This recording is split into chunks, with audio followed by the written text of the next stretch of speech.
नमस्कार दोस्तों, unique classes में आपका स्वागत है। आज के इस वीडियो में हम बात करेंगे कक्षा 10 विषय विज्ञान।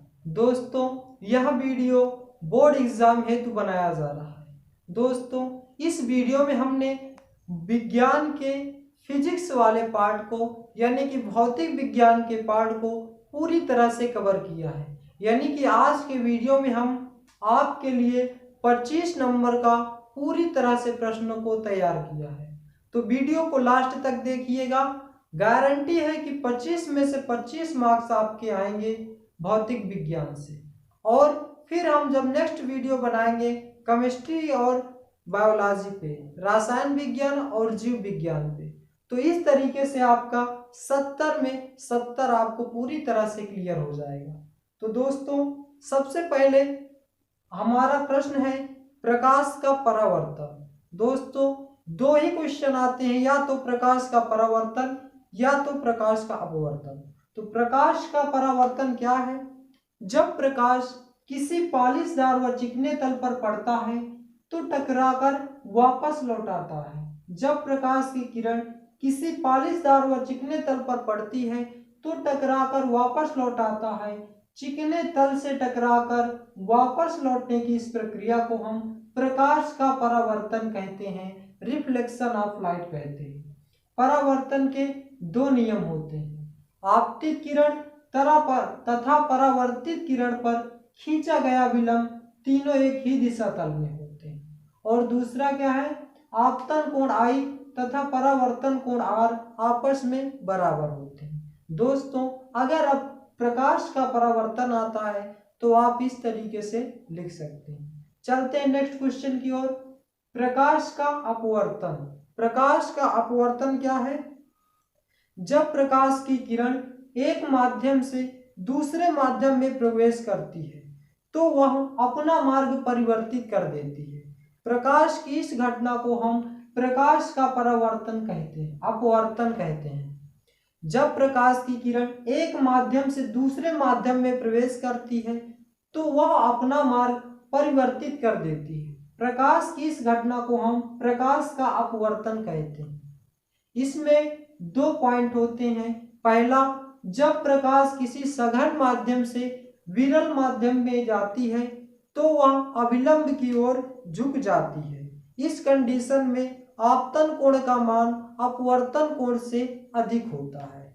नेक्स्ट पॉइंट, जब प्रकाश की किरण सघन माध्यम से विरल माध्यम में जाती है तो वह अभिलंब से दूर हट जाती है। इस कंडीशन में आपतन कोण का मान अपवर्तन कोण से कम हो जाता है। अपवर्तन का क्या कारण? अपवर्तन के कारण दोस्तों, अपवर्तन का कारण यह होता है कि जो प्रकाश की किरण होती है उसमें क्या होता है, उसका जो अपवर्तनांक होता है वह सभी अलग अलग माध्यमों के लिए अलग अलग होता है। जैसे जल का अपवर्तनांक अलग होता है, वायु का अपवर्तनांक अलग होता है। इसीलिए जब प्रकाश की किरण एक माध्यम से दूसरे माध्यम में जाती है या प्रवेश करती है तो प्रकाश का अपवर्तन होता है। अपवर्तन, इस प्रकार से आप प्रकाश का अपवर्तन को लिख सकेंगे। नेक्स्ट क्वेश्चन है वर्ण विक्षेपण। दोस्तों, यह question very most important question है। वर्ण विक्षेपण किसे कहते हैं? जब प्रकाश की किरण, दोस्तों इस तरह में क्या होगा, आपका क्वेश्चन पूरी तरह से रिवीजन हो जाएगा। और अगर अभी तक आपका नहीं तैयार है क्वेश्चन तो आपका क्वेश्चन तैयार भी हो जाएगा। वर्ण विक्षेपण किसे कहते हैं? जब प्रकाश की किरण किसी प्रिज्म पर पड़ती है तो वह 7 रंगों में विभक्त हो जाती है। जब प्रकाश की किरण किसी प्रिज्म पर पड़ती है तो वह 7 रंगों में विभक्त हो जाती है। 7 रंगों में विभक्त होने की इस प्रक्रिया को ही वर्ण विक्षेपण कहते हैं। दोस्तों, इस प्रकार से आपको फिगर बनाना है और इस तरीके से आपको लिखना है। जो प्रकाश जो 7 रंगों में विभक्त हो जाती है उसे हम क्या कहते हैं? स्पेक्ट्रम। और इस टॉपिक से, वर्ण विक्षेपण से बहुविकल्पी प्रश्न एग्जाम में देखने को मिलते हैं। जैसे जब श्वेत प्रकाश प्रिज्म से गुजरता है तो सर्वाधिक विचलन होता है। किस रंग का सर्वाधिक विचलन होता है? बैगनी रंग का। दोस्तों, जब प्रकाश की किरण किसी प्रिज्म से गुजरती है तो सबसे अधिक विचलित होने वाला प्रकाश कौन सा है? बैगनी रंग। और नेक्स्ट क्या है? जब श्वेत प्रकाश के 7 रंगों में से किस रंग की आवृत्ति सबसे अधिक होती है? श्वेत प्रकाश रंग में किस रंग की सबसे अधिक आवृत्ति होती है? बैगनी रंग की। और अगर आपसे पूछा जाए कि किस रंग का प्रकाशित तरंगदैर्ध्य सबसे अधिक होता है, तो सबसे अधिक किसका होता है? लाल रंग का। लाल रंग का प्रकाशित तरंगदैर्ध्य सबसे अधिक होता है। और अगर आपसे पूछा जाए किस रंग के प्रकाश का प्रकीर्णन सबसे कम होता है, तो लाल रंग का। श्वेत प्रकाश के 7 रंगों में से किस रंग की आवृत्ति सबसे अधिक होती है? बैगनी रंग की। आसमान का रंग नीला क्यों दिखाई देता है? प्रकाश के प्रकीर्णन के कारण। दोस्तों, ये थे कुछ बहुविकल्पीय प्रश्न जो कि एग्जाम में पूछे जाते हैं। तो आज की इस वीडियो में हम बहुविकल्पीय को भी पूरी तरह से कवर करेंगे। दोस्तों, हमने आपको बताया कि 25 में से 25 नहीं छूटने वाले। अगर आप इस वीडियो को पूरी तरह से तैयार कर लेंगे तो आपके 25 में से 25 नहीं छूटेंगे। 25 में 25 आपको पूरी तरह से तैयार कर पाएंगे। 25 नंबर का फिजिक्स पूछा जाता है। नेक्स्ट प्रश्न की ओर चलते हैं। निकट दृष्टि दोष किसे कहते हैं? इस दोष का कारण तथा निवारण किरण आरेख द्वारा स्पष्ट कीजिए। निकट दृष्टि दोष, वेरी मोस्ट इंपॉर्टेंट क्वेश्चन। निकट दृष्टि दोष से पीड़ित व्यक्ति को निकट की वस्तुएं स्पष्ट दिखाई देती हैं, परंतु वह दूर की वस्तुओं को स्पष्ट नहीं देख पाता। निकट दृष्टि दोष वाले व्यक्ति को निकट की वस्तुएं स्पष्ट दिखाई देती हैं, परंतु वह दूर की वस्तुओं को स्पष्ट नहीं देख पाता है। अर्थात नेत्र का दूर बिंदु अनंत पर न होकर कुछ पास आ जाता है। इस तरीके से आपको इसका फिगर बनाना है और इसके बारे में लिखना है। चित्र में अनंत से आने वाली किरणें दृष्टिपटल पर फोकस न होकर दृष्टिपटल से पहले बिंदु P पर फोकस हो गई है, इसलिए दृष्टिपटल पर स्पष्ट प्रतिबिंब नहीं बनता है। इसलिए दृष्टिपटल पर स्पष्ट प्रतिबिंब नहीं बनता है। निकट दृष्टि दोष के कारण, निकट दृष्टि दोष के क्या कारण होते हैं? इस दोष के 2 कारण होते हैं। नेत्र लेंस की पृष्ठों की वक्रता त्रिज्या बढ़ जाने के कारण फोकस दूरी का कम हो जाना। और दूसरा पॉइंट है, इस दोष में नेत्र लेंस व रेटिना के बीच की दूरी बढ़ जाती है। अब जान लेते हैं कि निकट दृष्टि दोष का निवारण कैसे होता है।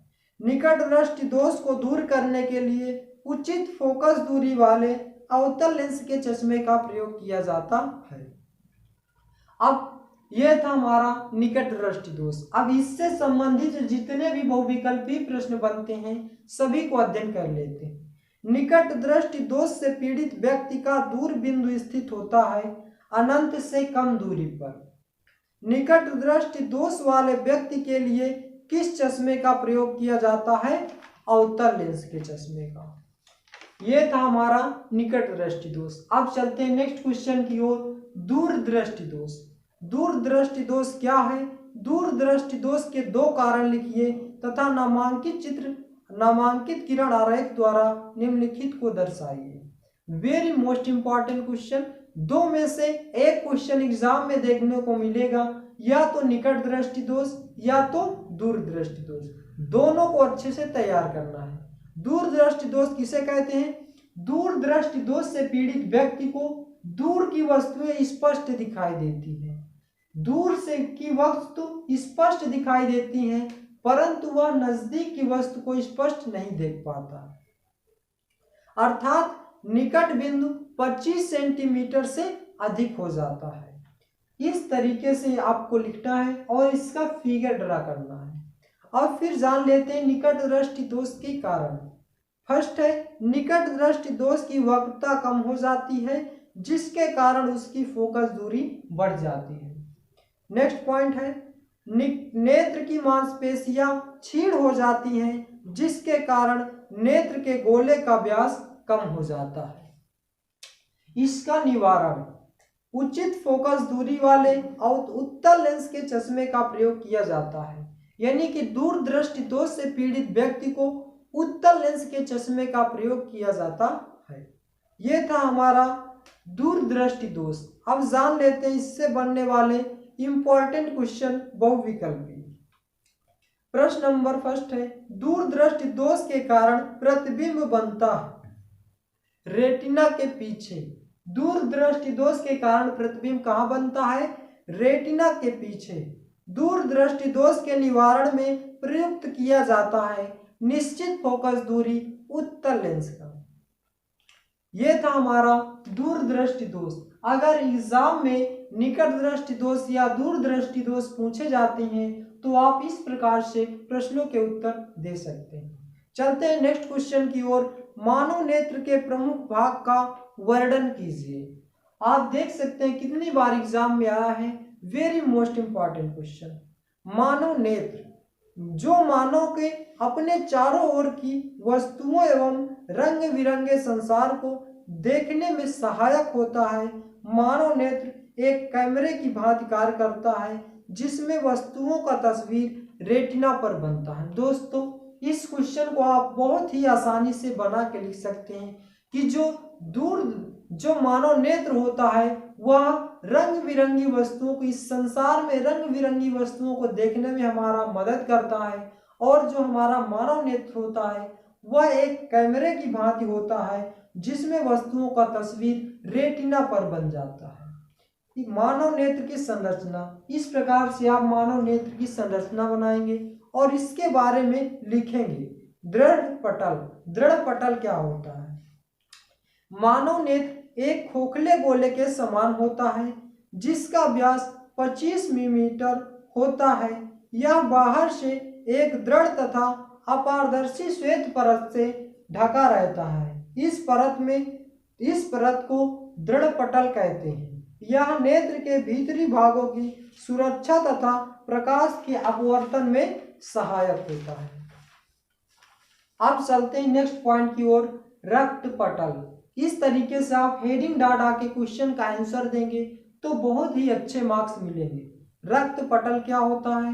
दृढ़ पटल के भीतरी पृष्ठ पर लगी काले रंग की झिल्ली को रक्त पटल कहते हैं। कार्निया, दृढ़ पटल के सामने का भाग उभरा तथा पारदर्शी होता है, इसे कार्निया कहते हैं। नेत्र में प्रकाश इसी भाग से होकर के प्रवेश करता है। नेत्र लेंस किसे कहते हैं? आइरिस के ठीक पीछे प्रोटीन का बना पारदर्शक तथा मुलायम पदार्थ के एक ही उत्तल लेंस होता है जिसे नेत्र लेंस कहते हैं। दोस्तों मानव नेत्र की संरचना अगर पूछा जाता है तो इस प्रकार से आप फिगर लिखेंगे और इसके पॉइंट को बारे में अच्छे से दर्शाएंगे। चलते हैं नेक्स्ट क्वेश्चन की ओर। मानव नेत्र द्वारा वस्तु का प्रतिबिंब बनता है। मानव नेत्र द्वारा वस्तु का प्रतिबिंब बनता है, कहाँ बनता है? रेटिना पर। नेक्स्ट क्वेश्चन है, मानव नेत्र की समंजन क्षमता को परिभाषित कीजिए। मानव नेत्र की समंजन क्षमता को परिभाषित कीजिए। यह question very most important question है। इसको कैसे लिखना है? जब हम अनंत पर रखी किसी वस्तु को देखते हैं तो नेत्र पर गिरने वाली समांतर किरणें नेत्र द्वारा रेटिना पर फोकस हो जाती हैं और नेत्र को वस्तु स्पष्ट दिखाई देती है। इस स्थिति में मांसपेशियां ढीली रहती हैं तथा नेत्र लेंस की फोकस दूरी काफी अधिक हो जाती है। नेत्र लेंस में किसी समीप वस्तु को देखता है तो मांसपेशियां सिकुड़ जाती है, नेत्र के तलों की वक्रता त्रिज्या छोटा कर देती हैं। इससे नेत्र के लेंस को फोकस दूरी कम हो जाती है।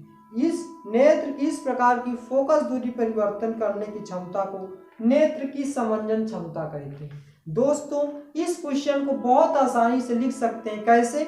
नेत्र की समंजन क्षमता क्या होती है? दोस्तों होता क्या है, जब कोई वस्तु अनंत पर रखी होती है उसे देखने के लिए हमारे नेत्र को पूरी तरह से ओपन करना होता है, यानी कि खुली रखना होता है, जिसके कारण जो हमारे आंख की मांसपेशियां होती हैं वह सिकुड़ जाती हैं और नेत्र की वक्रता त्रिज्या क्या होता है? बढ़ जाती है, नेत्र की वक्रता त्रिज्या बढ़ जाती, जिसके कारण वस्तु हमें स्पष्ट दिखाई देती है। और जब कोई वस्तु नजदीक रखी होती है तो उसे देखने के लिए हमें आंखों को कम खोलना पड़ता है, जिसके कारण हमारी मांसपेशियां फैली रहती हैं और वक्रता त्रिज्या छोटी हो जाती है, जिसके कारण प्रतिबिंब बनता है। प्रकाश की नेत्र लेंस की इस क्षमता को या इस परिवर्तन को हम नेत्र की समंजन क्षमता कहते हैं। अब चलते हैं नेक्स्ट क्वेश्चन की ओर। ओम का नियम। ओम का नियम क्या है? इस नियम के अनुसार यदि किसी चालक की भौतिक अवस्था जैसे ताप, लंबाई, क्षेत्रफल आदि अपरिवर्तित रहे तो चालक में बहने वाली धारा चालक के सिरों के विभवांतर के व्युत्क्रमानुपाती अनुक्रमानुपाती होता है, V अनुक्रमानुपाती I। चलते हैं नेक्स्ट क्वेश्चन की ओर। नेक्स्ट क्वेश्चन क्या है? घरों की वायरिंग के परिपथ में फ्यूज का क्या महत्व है? Very most important question, exam में देखने को मिल सकता है। फ्यूज का क्या महत्व है? फ्यूज एक ऐसी युक्ति है जो किसी विद्युत परिपथ में शॉर्ट सर्किट अथवा ओवरलोड परिस्थितियों में सुरक्षा करती है। किसी केबल अथवा तार में उसकी वहन क्षमता से अधिक विद्युत धारा प्रवाहित होने पर तार गर्म हो जाता है और उसका अचानक आवरण पिघलकर जलने लगता है, जिससे भवन में आग लग सकती है। ऐसी स्थिति में फ्यूज सुरक्षा प्रदान करता है और स्वयं पिघलकर टूट जाता है और विद्युत परिपथ में विद्युत धारा समाप्त कर देता है। दोस्तों, घरों की परिपथ में फ्यूज का क्या महत्व है?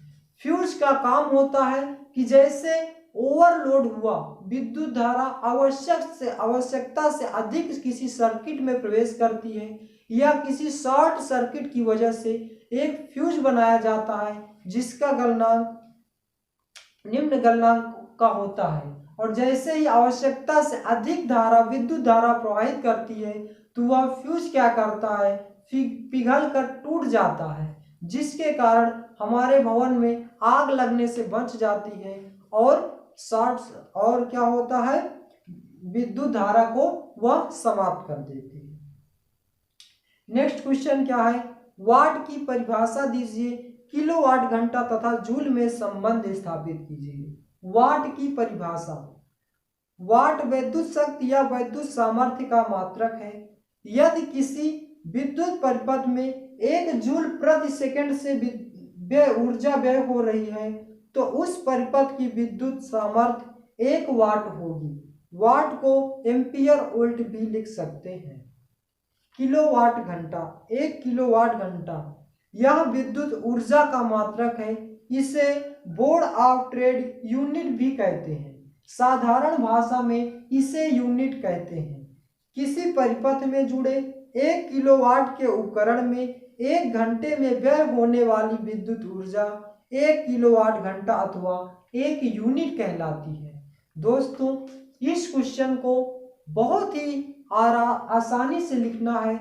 यह क्वेश्चन तैयार करके जाना है, क्योंकि आने वाले एग्जाम में देखने को मिल सकता है। चलते हैं नेक्स्ट क्वेश्चन की ओर। नेक्स्ट क्वेश्चन है हमारा फ्लेमिंग के बाएं हाथ का नियम। दोस्तों, 2 क्वेश्चन, फ्लेमिंग के बाएं हाथ का नियम और फ्लेमिंग के दाएं हाथ का नियम। ये 2 क्वेश्चन में से एक क्वेश्चन तो 100% सिक्योर है, बोर्ड एग्जाम में देखने को मिलेगा। फ्लेमिंग के बाएं हाथ का नियम क्या है? यदि हम अपने बाएं हाथ की तर्जनी अंगुली, माध्यमा अंगुली तथा अंगूठे को एक दूसरे के लंबवत इस प्रकार से फैला कर रखें कि तर्जनी अंगुली चुंबकीय क्षेत्र B, माध्यमा अंगुली धारा I प्रदर्शित करे, तो अंगूठा चालक पर लगने वाले बल की दिशा को प्रदर्शित करेगा। क्या कैसे लिखना है? यदि हम अपने बाएं हाथ की तर्जनी अंगुली, माध्यमा अंगुली तथा अंगूठे को एक दूसरे के लंबवत इस प्रकार से फैला कर रखें कि तर्जनी अंगुली चुंबकीय क्षेत्र B, माध्यमा अंगुली धारा I प्रदर्शित करे, तो अंगूठा चालक पर लगने वाले बल की दिशा को प्रदर्शित करेगा। नेक्स्ट क्वेश्चन है फ्लेमिंग के दाएं हाथ का नियम। फ्लेमिंग के दाएं हाथ का नियम कहता है कि यदि हम अपने दाएं हाथ की सेम इसी तरीके से उसमें भी लिखना है, बस थोड़ा सा चेंज है जिसको आपको याद रखना है। यदि हम अपने दाएं हाथ की तर्जनी उंगली, माध्यमा उंगली तथा अंगूठे को एक दूसरे के लंबवत इस प्रकार से फैला कर रखें कि तर्जनी उंगली चुंबकीय क्षेत्र की दिशा तथा माध्यमा उंगली प्रेरित विद्युत धारा की दिशा तथा अंगूठा चालक पर लगने वाले गति की दिशा को प्रदर्शित करेगा। केवल 3 पॉइंट याद रखने हैं कि तर्जनी उंगली किसको प्रदर्शित करेगा, माध्यमा उंगली किसको प्रदर्शित करेगा, अंगूठा किसको प्रदर्शित करेगा। फिर उसके बाद बना के लिख देना है। जैसे दाएं हाथ का नियम आता है तो यदि हम अपने दाएं हाथ की तर्जनी उंगली, माध्यमा उंगली तथा अंगूठे को एक दूसरे के लंबवत इस प्रकार से फैला कर रखें कि तर्जनी उंगली चुंबकीय क्षेत्र की दिशा, माध्यमा उंगली विद्युत धारा की दिशा तो अंगूठा चालक पर लगने वाले गति की दिशा को प्रदर्शित करेगा। दोस्तों आशा करते हैं कि फ्लेमिंग के बाएं हाथ का नियम और दाएं हाथ का नियम आपको समझ में आ गया होगा। चलते हैं नेक्स्ट क्वेश्चन की ओर। नेक्स्ट क्वेश्चन क्या है, विद्युत मोटर का नामांकित चित्र बनाइए। दोस्तों यह क्वेश्चन 7 नंबर में पूछा जाता है। 7 नंबर में इस क्वेश्चन को आपको अच्छी तरीके से तैयार करना है और इस पूरी तरीके से फिगर बनाना है और इसकी कार्यविधि को समझाना है। 7 नंबर में यह क्वेश्चन पूछा जाता है, विद्युत मोटर का नामांकित चित्र बनाइए। विद्युत मोटर एक ऐसा यंत्र है जो विद्युत ऊर्जा को यांत्रिक ऊर्जा में बदलता है। विद्युत ऊर्जा को यांत्रिक ऊर्जा में बदलता है विद्युत मोटर। नेक्स्ट क्वेश्चन, इस क्वेश्चन को आपको इस तरीके से तैयार कर लेना है लिख के। नेक्स्ट क्वेश्चन है, दिष्ट धारा तथा प्रत्यावर्ती धारा में अंतर लिखते हुए धारा जनित के भागों की विवेचना कीजिए। दोस्तों 7 नंबर यानी कि दीर्घ उत्तरीय प्रश्न में पूछे जाने की वाले केवल 2 प्रश्न याद करके जाना है। इन्हीं 2 प्रश्नों में 100% है कि कोई एक नए क्वेश्चन मिल जाएगा। पहला विद्युत मोटर का नामांकित चित्र बनाइए और नेक्स्ट क्या है, दिष्ट धारा तथा प्रत्यावर्ती धारा में अंतर लिखते हुए धारा जनित के भागों की विवेचना कीजिए। इस क्वेश्चन को आपको अपने से नोट से तैयार कर लेना है। अभी थोड़ा वीडियो ज्यादा लंबा हो जा रहा है जिसके कारण हम पूरे क्वेश्चन कवर नहीं कर सकते। तो ये थे हमारे वेरी मोस्ट इंपॉर्टेंट प्रश्न जो कि आने वाले बोर्ड एग्जाम में देखने को मिल सकते हैं। इतने क्वेश्चन यदि आप तैयार करके जाते हैं तो 25 नंबर भौतिक विज्ञान से प्रश्न रहने वाले हैं, जिसमें से आप 25 में से 20 प्लस तो आराम से कर सकते हैं, क्योंकि इस वीडियो में हमने लघु उत्तरी, दीर्घ उत्तरी और बहुविकल्पी प्रश्न सभी प्रकार के प्रश्नों को पूरी डिटेल से अध्ययन किया है। तो दोस्तों thanks for watching my video.